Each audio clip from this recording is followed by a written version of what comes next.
están apurados, quieren terminar rápido o quieren aprender la realidad. Yo les dejo, no sé si tienen acceso a esto, yo les dejo el PowerPoint. No pierdan tiempo en copiar esas cosas. Para mí el agregado de la clase es lo que les pueda decir yo en base a la experiencia y en base a las cosas que uno sabe. El resto son todas cosas que están en los libros, que las van a leer, muchas que no sirven para nada, muchas cosas que sirven. Me interrumpen las veces que quieran, me van preguntando, me van haciendo consultas. Hoy nos toca hablar de unas cuantas cosas de la cirugía de cataratas. ¿En qué año de la residencia están? Ok, ¿están operando? Poco, más o menos, bueno, pero por lo menos tienen idea teórica de lo que es la cirugía de cataratas. A mí el primer día de la residencia me mandaron en un día quirúrgico a anotar el parte y me iban dictando y yo no entendía nada. Capsulorhexis y aspiración de masas, que alguna cosa la puse fuera de orden y era un retablo. Algo muy importante que tiene la cirugía de cataratas, como ustedes lo habrán visto, que es una cirugía que es por pasos. Y al ser concatenada, cada paso condiciona el paso siguiente. Si uno hace mal una cosa, después va a estar mal el resto, o por lo menos te van a condicionar a lo que vas a poder hacer. En este caso, con las incisiones, una incisión nos va a cambiar muchísimo un montón de cosas. Si le hicimos que nos queda cómoda para nuestras manos o no, si es un ojo derecho no es lo mismo que si es un ojo izquierdo, no es lo mismo si somos derechos o si somos zurdos. ¿Dónde nos vamos a ubicar? Si la vamos a hacer muy corneal o si la vamos a hacer más limbar, tanto para los lugares a los que tengamos acceso como lo que vamos a poder ver. Entonces, y eso mismo nos va a ir condicionando los pasos posteriores. Hasta dónde vamos a poder llegar con el saco, hasta dónde vamos a poder llegar con la mano izquierda. Entonces parecen pavadas, pero cada una nos va condicionando. Ahorita no se ve nada. Bueno, yo no llego a ver casi nada. Ahí habla de los tipos de incisión, va poniéndote un poco de tipo de incisión, tipo de catarata, tipo de lente, el efecto astigmático deseado. Lo que nosotros tratamos de buscar es la hemetropía en el paciente.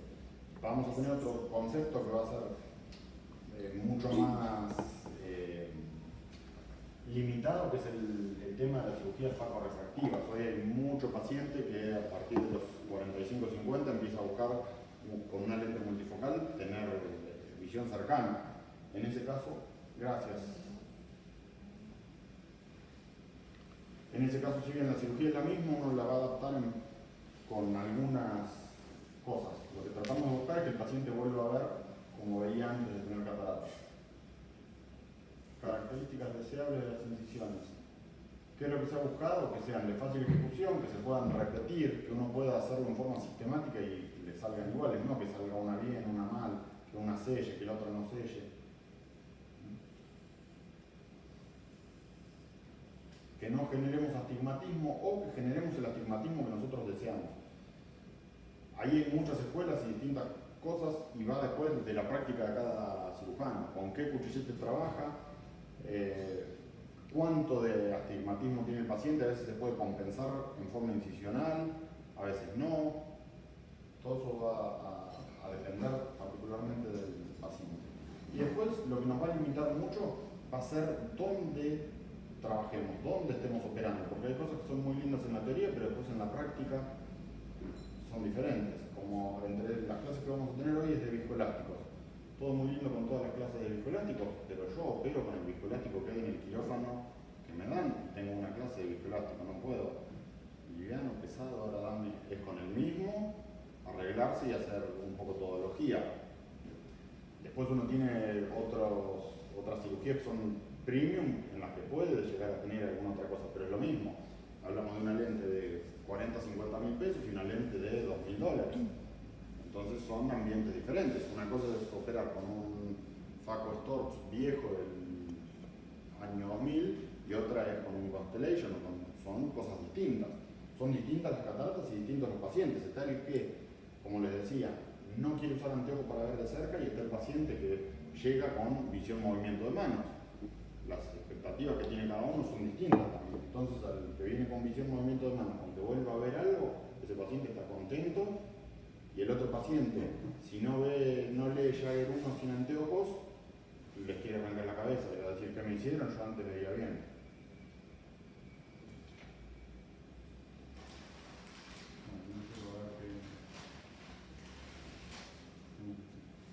En cuanto al anillo óptico corneal, esto tiene que ver con un montón de conceptos, ¿no? Son muy teóricos, pero esto habla de cuán anterior voy a hacer una incisión.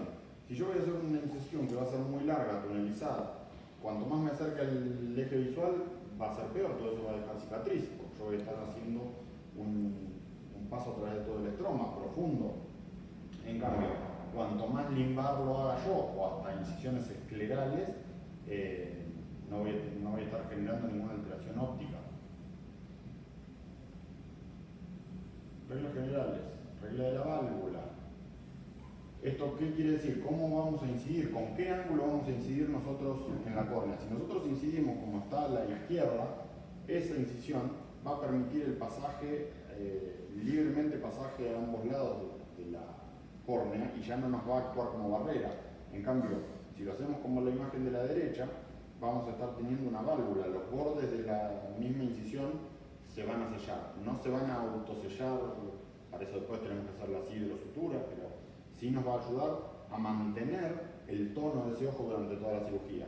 Si nosotros lo hacemos de la otra forma, vamos a estar penando en toda la cirugía porque todo el líquido que tengamos en el ojo se va a ir. Sea un acuoso, sea que hayamos puesto viscoelástico, lo que hayamos puesto va a tender a salir mucho más fácil. Nos va a costar mucho mantener la cámara anterior. Después hay otra regla que es la de bisagra. Esto nos va a ayudar al cierre de la incisión. Acá tenemos tres imágenes. La primera es la incisión ideal. Adelante.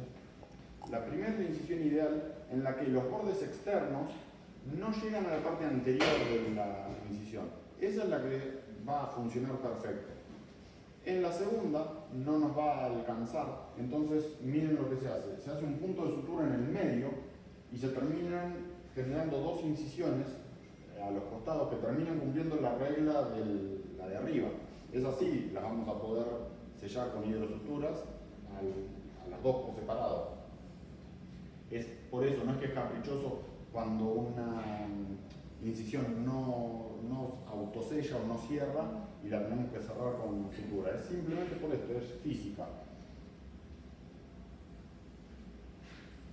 Embudo anastigmático de Koch. Esto tiene que ver con dónde hacemos las incisiones y con qué forma para que no genere astigmatismo.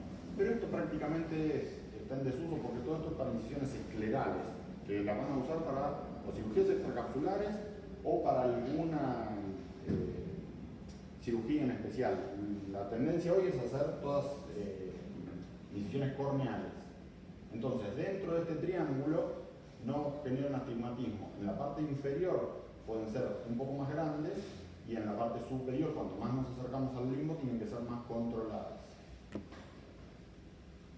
Esto tiene que ver más que nada con el astigmatismo, que es lo que va a hacer uno de acuerdo si tiene. Hay lugares, instituciones donde uno lo puede estudiar al paciente con una topografía previa y saber perfectamente esto, y hay lugares en los que no, es simplemente la escala de una RM, entonces no podemos ponernos tampoco a hacer un trabajo muy particular, pero sepan que esto existe.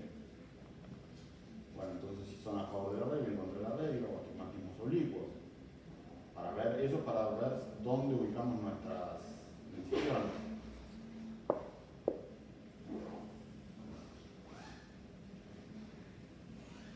El efecto anastigmático de los diferentes tipos de incisiones. Incisiones corneales o esclerales. Ventajas y desventajas de cada una.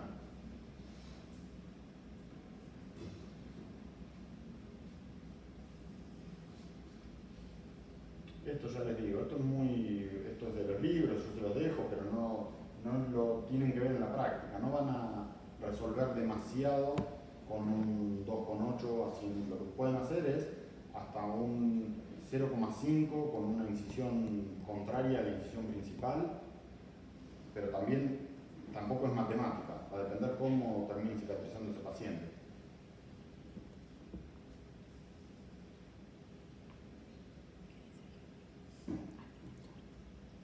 estructura. Podemos tener distintas incisiones. En un principio, en nuestra curva de aprendizaje vamos a hacer cosas más simples y después las vamos a ir haciendo más complejas. Podemos tener una incisión de un paso, de 2 o de 3.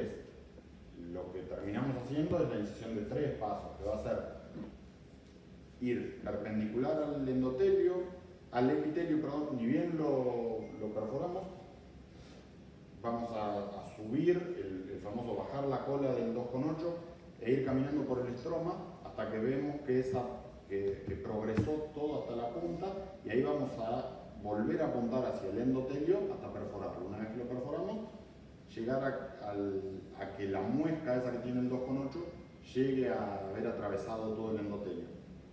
Ahí salimos. Esa es la incisión ideal que nos va a permitir que ese ojo no pierda tono durante toda la cirugía y que nos va a permitir que después la podamos sellar sin problemas. Tamaños menores a 3 milímetros, con distancia del eje visual, dimensiones. Después la ubicación termina siendo la que es más cómoda para cada uno de nosotros. Hasta uno puede, no sé si lo han visto alguna vez, giran el microscopio y cambian su posición, eso dependiendo del tamaño que hay en el microscopio y qué es. Eso se deja más para cirugías premium, a lo mejor que está uno poniendo una lente tórica, entonces necesita que la lente quede en cierta ubicación y por eso se acomoda. Esto es lo que les decía de la posición. Puede ser en hora 12, en hora 9 o oblicuo. Horizontal, vertical o oblicuo. La localización, corneal, limbar o escleral. Si bien existen las limbares y esclerales, lo más usual es la corneal, por una cuestión de tiempo, más que nada, porque las otras nos van a pedir otros pasos previos. Vamos a tener que sacar conjuntiva, vamos a tener que cauterizar. Incisiones limbares, ventajas e inconvenientes. Cuanto más nos acercamos a la esclera vamos a tener menos astigmatismo, cuanto más nos acerquemos al centro de la córnea vamos a generar más astigmatismo. Entonces, ahí es donde van a ver siempre referencias al mayor o menor astigmatismo. Y la ventaja tanto de las limbares como de las esclerales va a ser si tenemos que reconvertir a una extracapsular o directamente vamos a hacer una extracapsular. Como les decía, el tema de la técnica quirúrgica, en ambas, sean limbares o esclerales, vamos a tener que primero sacar conjuntiva, cauterizar y seguir. Entonces, si fuese una cirugía que vamos a hacer en toda la sesión, se puede hacer, pero cuando uno eso lo va a multiplicar por 10, 15, 20 cirugías, uno trata de ir ahorrando los pasos que se puedan.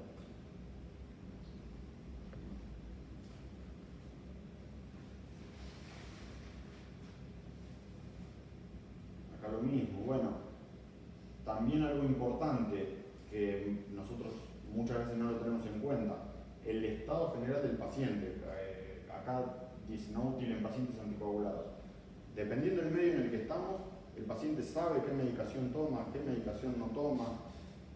Me pasó con una paciente hipertensa que vino sin tomar la medicación. Hola.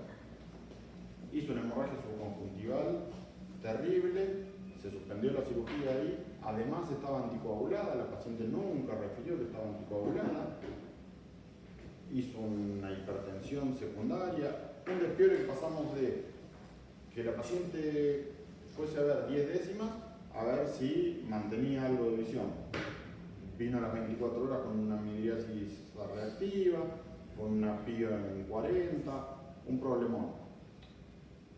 Acompañada por la hija empieza a decir que estaba anticoagulada, que había dejado la anticoagulación hacía 24 horas, que ese día no había tomado la pastilla de la presión, todos inconvenientes. Entonces, si uno hubiese hecho una incisión escleral o limbar, hubiese sumado problemas.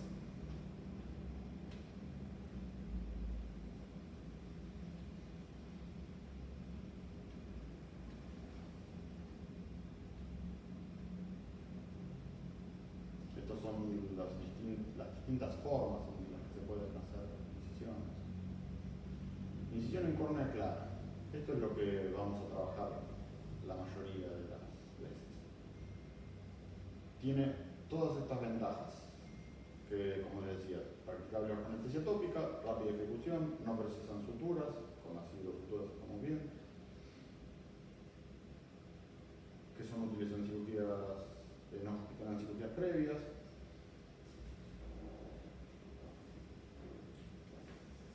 Los inconvenientes, como el mayor riesgo de quemaduras, no es. A ver, uno después va a tener lo que tiene que tener cuidado para no tener quemaduras es la punta del faco. Si uno va a tener un tip y va a ser un poco cuidadoso, no va a haber quemaduras.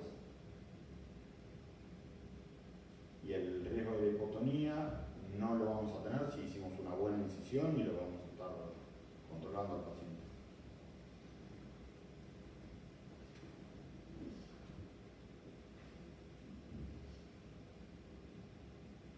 Técnica quirúrgica, esto que les decía antes.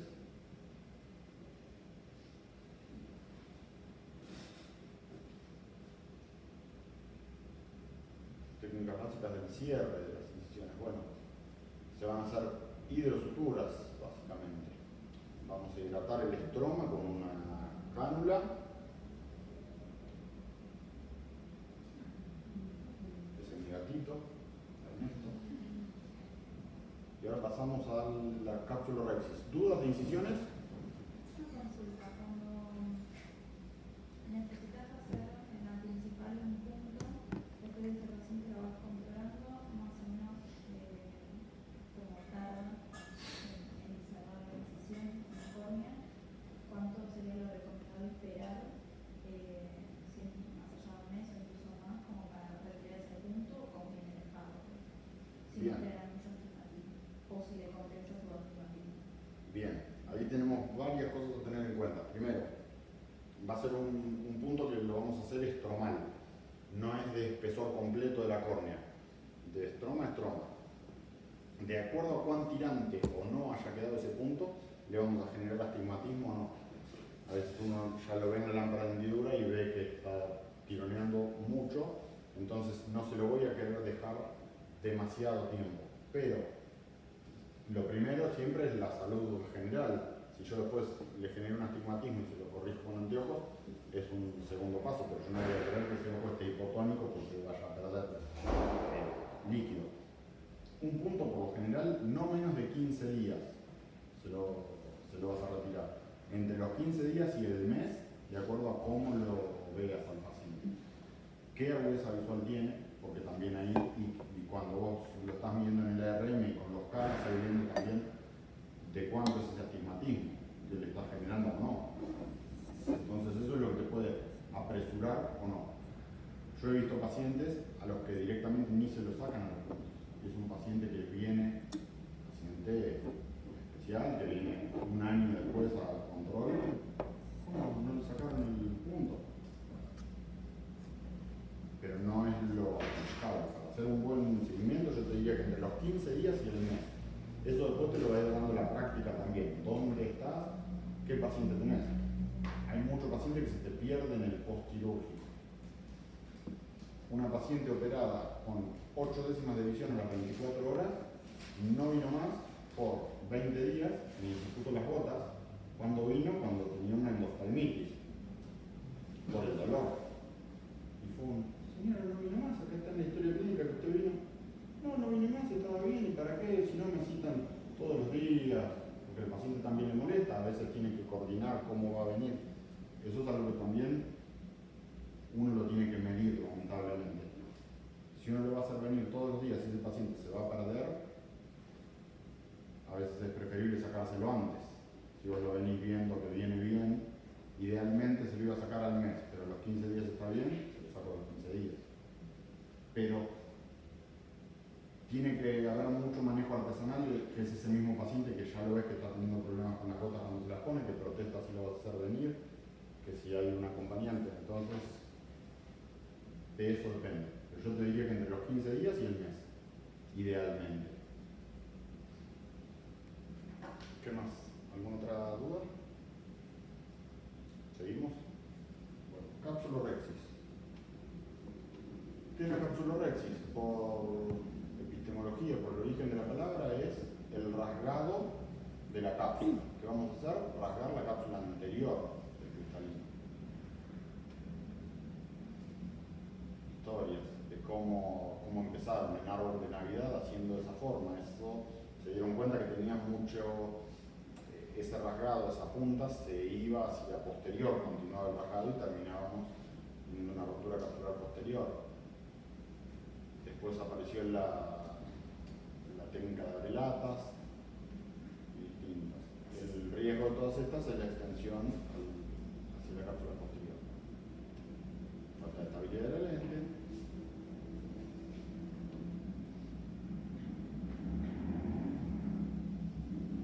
Entonces, estos tres desarrollaron una forma nueva, que fue la capsulorhexis, circular y continua, que es reproducible, segura y permite una implantación de lente estable.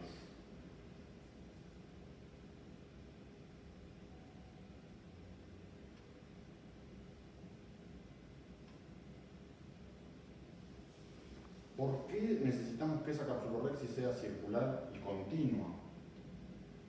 Por un equilibrio de fuerzas. Nosotros acá en esta imagen podemos ver cómo están distribuidas las fuerzas. Vamos a tener al vitrio que va a estar empujando hacia anterior, el contenido del cristalino que va a estar empujando hacia anterior y la zónula que va a estar tironeando hacia los costados, hacia los extremos.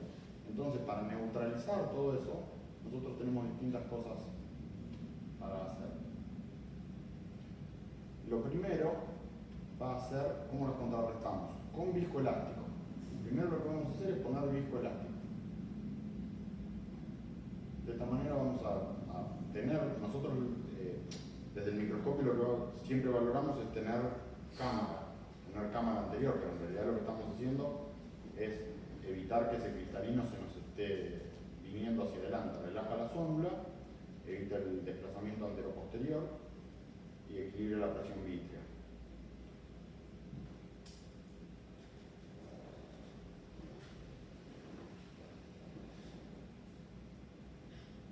Arrancamos haciendo un pinchazo y rasgado desde el centro hacia la periferia, dependiendo nuestra habilidad, lo podemos iniciar hacia cualquier lado. Lo ideal es siempre dejar para el final la parte subincisional, que es la más difícil y complicada. Lo que les recomiendo siempre cuando están empezando, poner azul tripán, que les va a dar un poquito más de rigidez a esta cápsula y les va a permitir verla un poco mejor. Después tenemos dos tipos de fuerzas, que son el arrastre y el rasgado. El arrastre es ir, a ver si tengo una hoja de papel, sería, si tenemos una hoja de papel, como se muestra ahí en esa figura, ir rasgándola en línea recta hacia abajo. La otra es haciendo fuerza hacia los costados, que se vayan separando. ¿Cuándo vamos a aplicar la parte del rasgado? Si la estamos por perder. Nosotros vamos a arrancar con una técnica de arrastre, llevando el flap lo más cortito que se pueda. Siempre lo retomamos, no importa las veces que se retome. Este es un paso esencial, no importa acá tardar 5 minutos. Si lo hacemos mal, vamos a perder la rhexis, no vamos a tener donde apoyar una lente, no vamos a tener sulcus. Si la hacemos muy chiquita nos va a condicionar el resto de la cirugía. Entonces, acá es muy complicado al principio. Dependiendo dónde tenemos la incisión, dependiendo qué utrata estamos usando. Así que, consejo siempre, llevar el flap lo más cortito que se pueda, se retoma las veces que sea necesario y cuando sentimos que estamos perdiendo control, que la vamos a perder, ahí es donde hacemos el rasgado, la fuerza tironeando perpendicular para que eso no se nos vaya.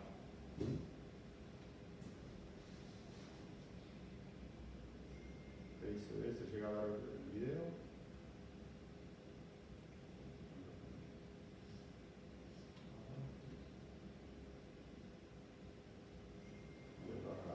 Ven que quedó despareja y se está por perder.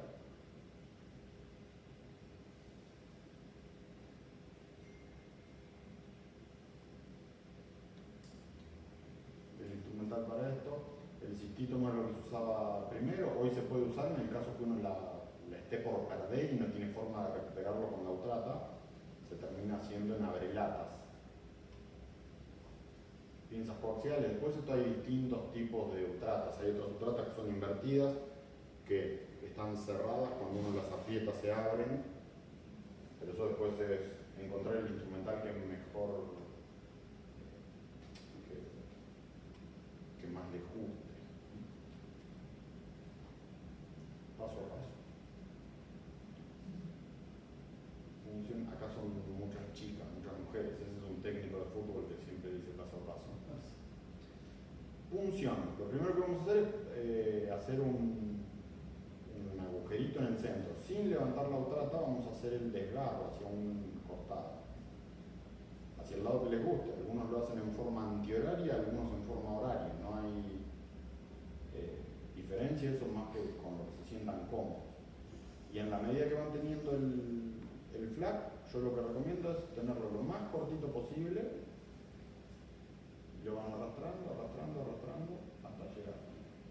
Siempre cuando están en la zona subincisional, eso sí, se trata de retomar un poquito antes y hacerlo todo de una esta parte. Si no, retomar subincisional es muy difícil y no se ve, porque nosotros en esa zona vamos a estar teniendo la incisión, que nos va a complicar un poquito, la misma pinza que nos va a complicar y no lo vamos a ver. Entonces esa tiene que continuar lo que ya venimos haciendo antes.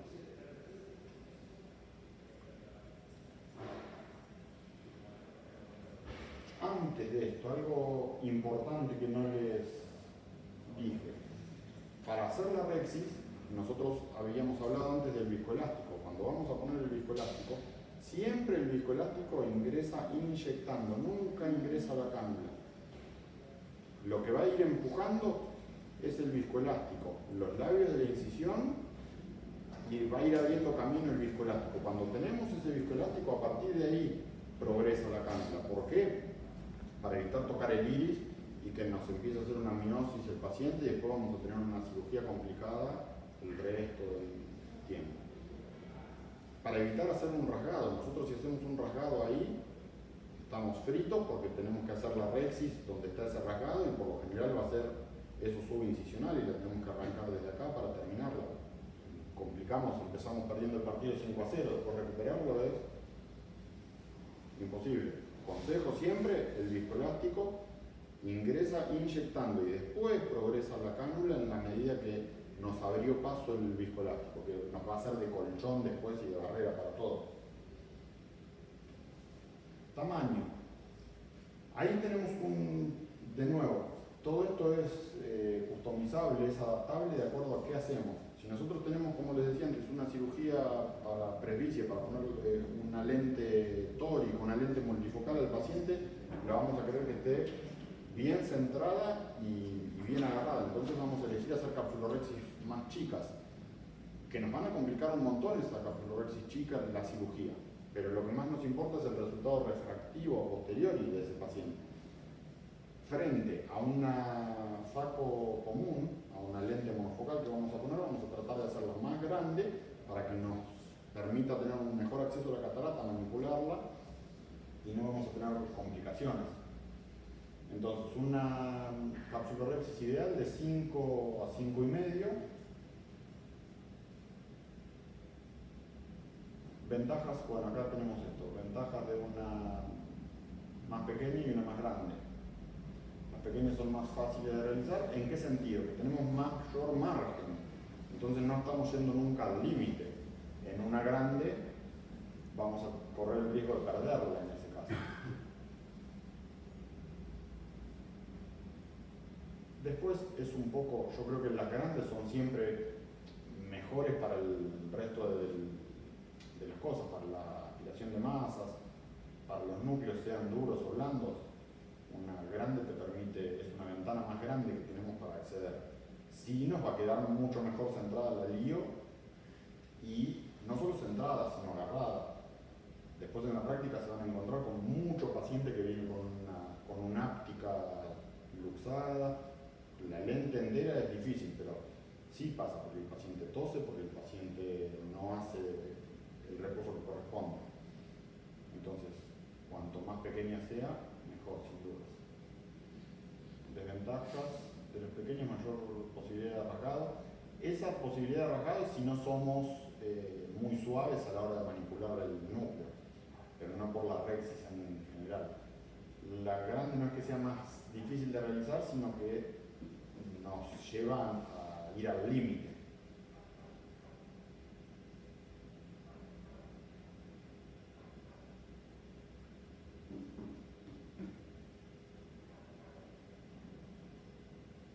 El tema de las pequeñas con la mayor opacificación de la cápsula anterior no es problema.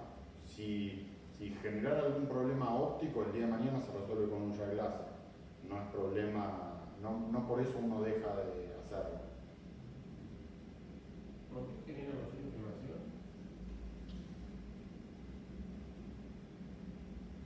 ¿Por qué genera mayor inflamación? Porque vas a tener mayor superficie de contacto, vas a mantener más restos de tu cristalino, entonces es proporcional a eso. Únicamente, no por otra cosa. No es significativo. No es por eso. Lo que sí te puede pasar es que sufran más todas las estructuras durante tu manejo del núcleo.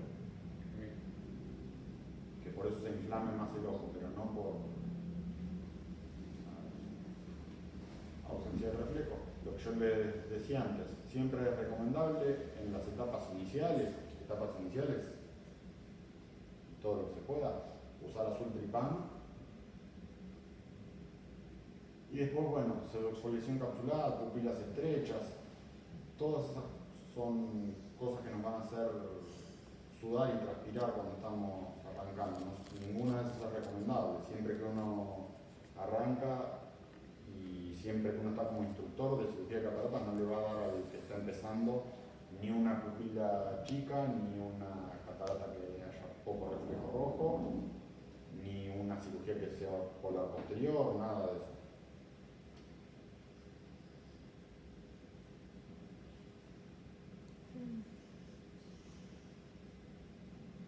Como les decía, ya cuando uno ve, el día que ustedes lo sienten en el microscopio y ven esa catarata, digan no, antes de empezar, porque si no les van a achacar las responsabilidades de cualquier cosa de estas. No, también uno tiene que tener límites. Que uno cuando está aprendiendo quiere hacer todo y quiere decir sí, no. Aparte, tenemos distintos mecanismos que a veces nuestros son de defensa de un ojo que tengo, no tengo un ojo abajo del microscopio, tengo una persona que es madre, que es padre, que es abuelo, que es lo que sea. Si está fuera de nuestro alcance, al instructor o al que sea, esto no, me siento al lado y veo, y enseñame cómo resolves esto, o hasta dónde voy, cuáles son los límites. Femtosegundos. ¿Existe el láser de femtosegundos? Para mí es ciencia ficción esto.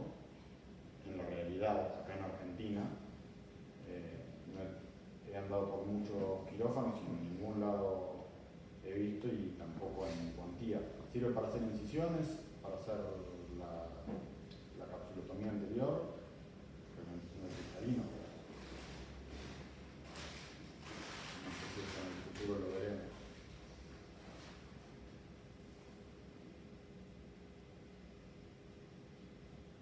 De capsulorhexis, ¿dudas? Paso siguiente va a ser la hidrodisección. ¿Qué es lo que tenemos que hacer? Ya hicimos nuestra ventanita para acceder a esa catarata, tenemos que separarla de la cápsula. Para separarla de la cápsula le vamos a inyectar solución salina, lo que tengamos, de nuevo, en el quirófano donde estamos, porque en algunos lugares se hace con otras cosas. Lo importante, tener una cánula del diámetro que corresponda a nuestra incisión y a la cantidad de líquido que vamos a estar inyectando. Cuidado con esto, que hay que tener. Ver dónde vamos a inyectar. Nosotros tenemos que meternos por debajo del labio de la rexis, entre la rexis y la catarata. tener precaución, no se inyecta a lo bruto porque podemos romper la cápsula posterior. Existe una maniobra que se hace previo a esto, que es la maniobra de Fine, que es con esta misma cánula, la depresión escleral. Yo voy a deprimir la esclera subincisional para que salga el exceso que yo tengo de viscoelástico. Todo el viscoelástico que yo puse para mantenerme la cámara y que me ayudara para hacer la capsulorhexis, yo no quiero que ese ojo esté al 100% de su capacidad porque encima le voy a meter más líquido. Ahí es donde puedo terminar rompiendo una cápsula posterior. Entonces, es preferible bajarle la presión a ese ojo. Una vez que todo eso salió en forma pasiva, ahí sí ingreso y voy a hacer la hidrodisección. Vamos a ver lo que se llama pasar una ola, que la vamos a pasar por detrás. Varias cosas que se pueden hacer. Se puede pasar la cánula alrededor por debajo del labio separando, pero lo que yo recomiendo y hago es hacer hidrodisección en múltiples puntos. Yo voy a ir perpendicular a mi incisión primero, ahí es donde veo pasar la ola, y después le sigo dando. ¿Para qué? Para que pueda rotar fácilmente el núcleo. Y otra cosa que les recomiendo al principio, además de la hidrodisección, es hacer la hidrodelaminación. Ahora vamos a pasar a eso en un ratito y les voy a contar los porqués. Hidrodisección. Salida de viscoelástico de cámara anterior. Estos son los distintos tipos de cánulas. Antes se usaban mucho más, en un principio estas que son tipo báculo de obispo se llaman, que uno termina haciendo la hidrodisección en la parte subincisional.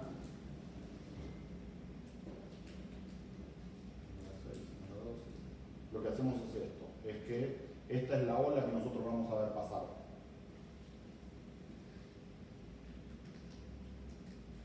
La rotación bimanual del núcleo, si está bien hecha la hidrodisección, si está hecha completa, podemos rotar. Lo de bimanual es lo que se describe, pero en realidad uno con la misma cánula con la que hizo la hidrodisección lo puede hacer. Variantes, que es esto que les decía, que se puede ir despegando la cápsula con la misma cánula. Una hidrodisección eficaz, vamos a ver pasar esa oleada. Desplazamiento del núcleo hacia la cámara anterior, eso va a depender del tamaño que tengamos nosotros de nuestra rexis. Si teníamos una rexis grande y es una catarata que se puede llegar a venir hacia la cámara anterior.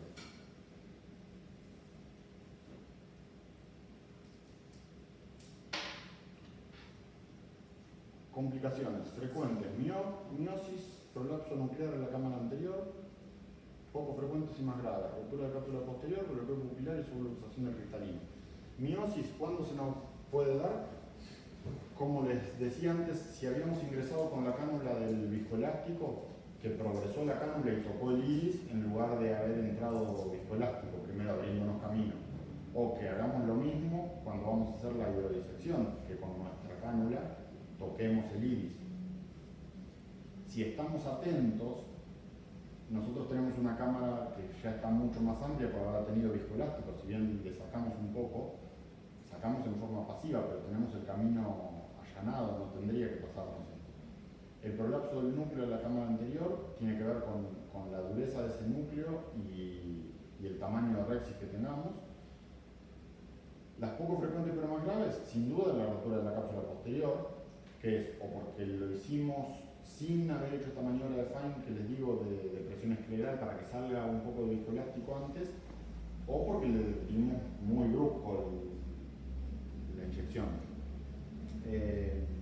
Siempre consejo, van a manejar cualquier cánula con cualquier jeringa con las dos manos. Con una sostienen la cánula y con la otra el émbolo que ustedes van a dar. Muchísimas veces se nos tapan porque las cánulas que tendrían que ser descartables en Argentina en la práctica, no en todos los lugares se descartan, entonces terminan ocluidas. La de viscoelástico se reesterilizó, quedó viscoelástico, está a lo mejor permeable, pero no al 100% permeable. Después de la segunda, tercera cirugía o lo que sea, hay un problema. Cuando uno le dé al émbolo, lo que va a salir como una bala es la cánula. Y es una una cánula metálica y nosotros atrás tenemos la cápsula posterior, la retina. Yo he visto videos en los que se le ha escapado a gente la cánula. No es algo que quieren que les pase. Siempre eso excede a esta clase, pero siempre que ustedes usen una jeringa, así sea para mojarle la córnea al paciente, sostienen con su mano no hábil la cánula y con su mano hábil el émbolo.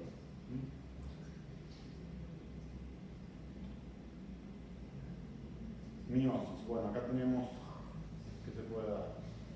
Cuando ingresamos con el viscoelástico, ahí tienen que lo que ingresó es la cánula. Y este otro, si hicimos muy brusca la hidrodisección, lo que estamos haciendo es que el propio líquido empuje el iris hacia afuera. Y todo esto se da, como les decía, de acuerdo a la incisión que tenemos también. Si nosotros tenemos una incisión que es poco valvulada, nos va a condicionar esto, que todo el tiempo el iris se nos va a querer venir. Y se nos va a querer venir y es una lucha. Y son esos pacientes que uno cuando los controla, después ve que parece que tuviese una iectomía periférica, y en realidad es subincisional porque castigaron con distintas cánulas durante toda la cirugía.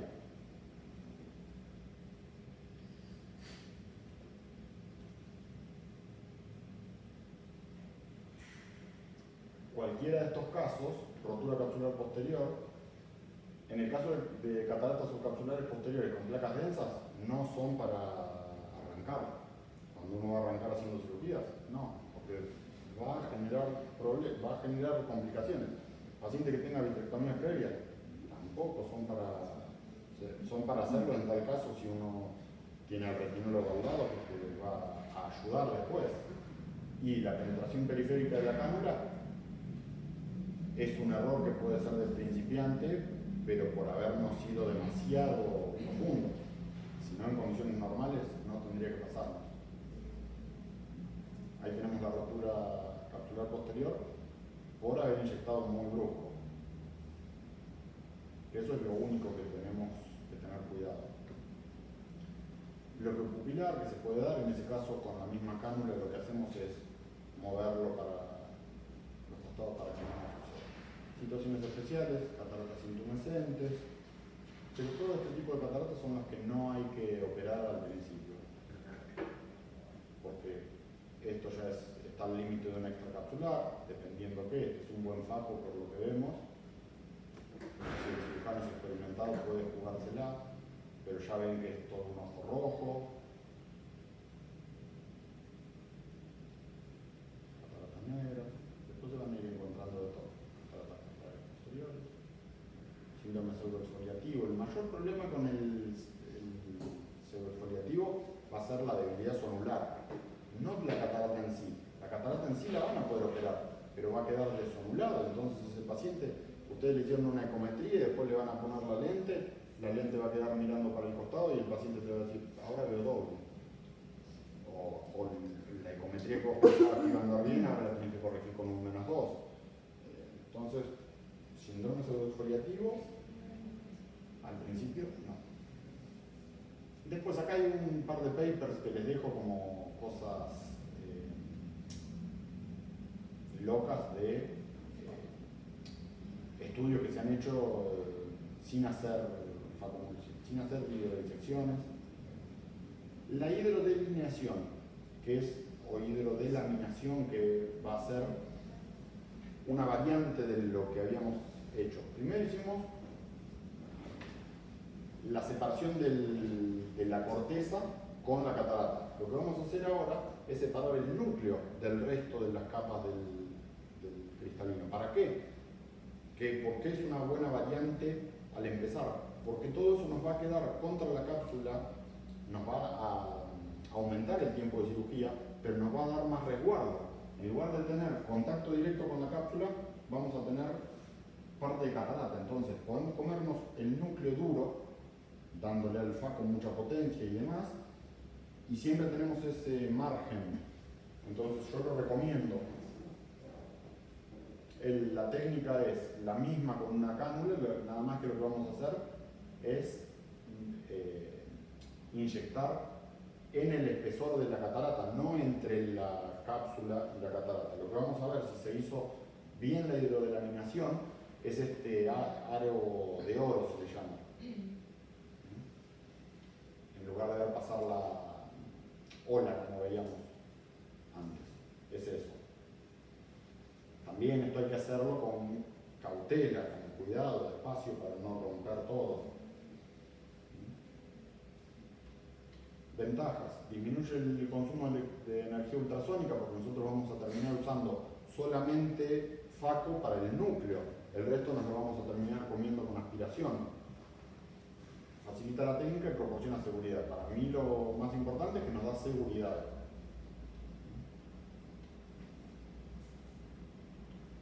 ¿Dudas hasta aquí? Viscoelásticos. Viscoelásticos es un tanto complejo, o bastante complejo. Hay muchos viscoelásticos. La realidad, como les decía antes, es que uno lo termina adaptando al que hay en el quirófano donde uno opera. Yo hoy no traje, pero algo que lo pueden hacer para entenderlo bien, cómo funcionan las longitudes de cadena y qué pasa con cada uno. Yo lo que traigo para esta clase es hilos de lana, de un ovillo. Supongamos que tengo todo en un tupper, pongo un grupo de 30 centímetros de largo y en otro pongo uno de 10. Entonces, a partir de ahí, razonar qué es lo que va a hacer cada uno. Yo después tengo un par de imágenes para que lo vean, pero piensen en eso para después verlo.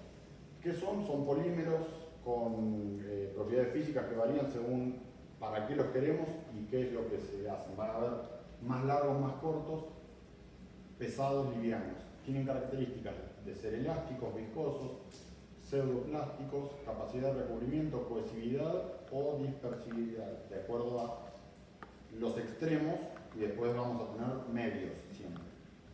El uso clínico.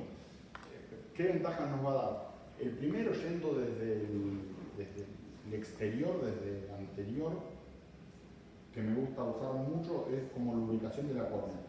Nosotros no nos olvidemos que muchos pacientes que vamos a estar operando van a tener más de 75 o 80 años. Muchos tienen un ojo seco evaporativo y nosotros lo tenemos al paciente sin parpadear y con una luz de un microscopio. Cuando te volvés loco de estar mojándole la córnea o tenés a alguien que le está mojando la córnea y te volvés loco, nada mejor que una gotita de viscoelástico. Lo ponen en el centro de la córnea y lo esparcen con la misma cánula hacia los costados, la va a lubricar y al ser transparente te permite que estés mucho más tranquilo en ese sentido. Vas a ver parejo y si lo tenés que repetir, lo repetís una vez en toda la cirugía, no que alguien esté todo el tiempo mojando y en cuanto se evapora uno no ve. Otra función que tiene que es importante, que no la tenemos en cuenta hasta que nos pasa, porque en ese momento hay que tenerla clara, es hemostasia. Muchas veces puede sangrarnos el iris. El iris sangra y cuando empieza a sangrar, sangra mucho y es algo que nos va, dependiendo en qué paso de la cirugía estemos, nos va a limitar si no vemos. Entonces, ahí uno pone viscoelástico. Si bien el viscoelástico se puede usar en todo momento de la cirugía, no solo cuando uno va a hacer la capsulorhexis. Si uno con el 2,8 ingresaba mal y toca el iris, ese iris va a empezar a sangrar, ni bien hicimos la incisión. Entonces ahí vamos a necesitar lo primero viscoelástico para que haga hemostasia. Después, las funciones principales van a ser mantenernos la cámara anterior para hacer la capsulorhexis, protegernos después cada una de las cosas que queramos. Para proteger el endotelio nos sirve, para proteger la cápsula posterior, para hacer la hidrodisección y hidrodelaminación se puede hacer, pero nos es caro a nosotros, entonces no lo vamos a usar. Para hacer midriasis con el viscoelástico, cuando tenemos complicaciones porque el paciente viene mal dilatado o pasaron muchas horas, uno lo programó al paciente y está citado a las 9 de la mañana y se hicieron las 11 y el paciente ya no se puso las gotas, empieza a cerrar. Una de las cosas que puede hacer es poner viscoelástico para tratar de de aumentar esa ventana. Eso es todo. Entonces, como extremos tenemos cohesivos o dispersivos. Los cohesivos van a tener alta viscosidad, alto peso molecular, alta tensión superficial y alta pseudoplasticidad. Es todo hacia arriba. Los cohesivos y los dispersivos, los que se van a separar, van a tener todas las mismas características: bajo peso molecular, baja tensión superficial, baja o moderada pseudoplasticidad, y son resistentes a la aspiración por su fragmentación. ¿Para qué nos sirve cada uno de los extremos? Los cohesivos, para crear y preservar espacios, no van a generarnos mucha protección y salen fácil. Ahora, los dispersivos van a proteger mucho el endotelio y son de difícil remoción. Complicaciones derivadas del uso de viscoelástico: elevación de la presión intraocular postoperatorio, inflamación intraocular y bloqueo capsular tardío. No son derivadas del uso, son derivadas del mal uso, de haber dejado viscoelástico. Si nosotros dejamos viscoelástico por lo que sea, sí nos va a elevar la presión, sí nos va a generar inflamación intraocular y el bloqueo capsular tardío puede estar. En la única situación en la que uno deja es si tuvo una rotura capsular posterior, pudo terminar la cirugía, y entre dejar viscoelástico y no dejar, dejen y manéjenlo con acetazolamida, con un diurético, para que le baje la presión al paciente y controlenlo muy seguido, en lugar de, por querer aspirarlo, hacer más macanas. Yo acá tengo las imágenes.